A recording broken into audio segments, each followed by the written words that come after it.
ओम नमः शिवाय। भगवान शिव जल्दी प्रसन्न होने वाले देवताओं में सबसे पहले स्थान पर आते हैं। इन्हें मात्र 1 लोटे जल अर्पित करने पर प्रसन्न किया जा सकता है। शास्त्रों में भगवान शिव जी की पूजा के लिए सोमवार, प्रदोष, मासिक शिवरात्रि, सावन का महीना और महाशिवरात्रि समर्पित होता है। शिव भक्त भगवान शिव को प्रसन्न करने के लिए अपने अपने तरीके से पूजा आराधना करते हैं। भगवान शिव की पूजा करना बहुत ही आसान और सरल मानी गई है। लेकिन क्या आपको मालूम है कि भगवान शिव को कौन कौन सी चीजें नहीं अर्पित करनी चाहिए? शास्त्रों में वर्जित पूजा सामग्रियों को भगवान शिव को चढ़ाने पर भगवान भोले भंडारे रुष्ट हो जाते हैं और पूजा पूरी नहीं मानी जाती है। आइए जानते हैं कि भगवान शिव को कौन कौन सी चीजें नहीं चढ़ानी चाहिए। पहला, कि भोलेनाथ को कभी भी तुलसी के पत्ते नहीं चढ़ाने चाहिए। भगवान शिव को तुलसी के पत्ते चढ़ाने से भगवान क्रोधित हो जाते हैं।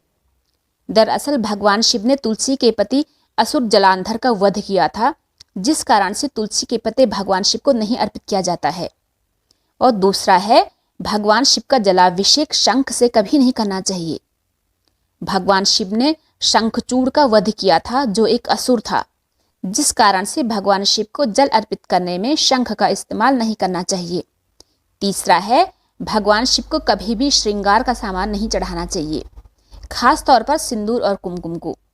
सुहागन महिलाएं अपने पति की लंबी आयु के लिए मांग में सिंदूर लगाती हैं, जबकि भगवान शिव संहारक के रूप में पूजे जाते हैं।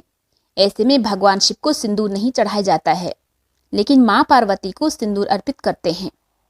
अब है कि भगवान शिव की पूजा में कभी भी नारियल के पानी का प्रयोग नहीं करना चाहिए। हालांकि पूरा नारियल भगवान शिव को चढ़ाया जा सकता है, लेकिन कभी भी भूलकर नारियल के पानी को शिवलिंग पर नहीं चढ़ाना चाहिए। अब है टूटे हुए चावल। वैसे तो चावल भगवान शिव को अति प्रिय है, लेकिन कभी भी टूटे हुए चावल शिवलिंग पर नहीं चढ़ाने चाहिए। ऐसा करने पर शंकर भगवान रुष्ट हो जाते हैं। शिवलिंग की पूजा करते समय हमेशा पूर्ण चावल ही चढ़ाने चाहिए। अब है काले तिल। शिवलिंग का जलाभिषेक करते हुए या दूध से अभिषेक करते हुए उसमें कभी भी तिल का प्रयोग न करें। मान्यता है कि काला तिल भगवान विष्णु के मैल से उत्पन्न हुआ था, इसलिए इसे शिवलिंग पर भूल से भी अर्पित नहीं करना चाहिए।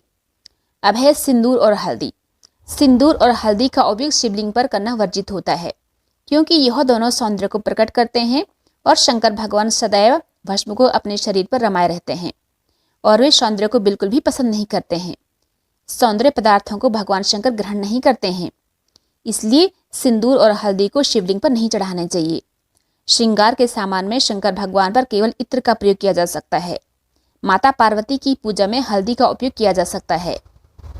अब है कि भगवान शिव को कभी भी लाल रंग का फूल, केतकी, चंपा और केवड़े का फूल नहीं चढ़ाना चाहिए।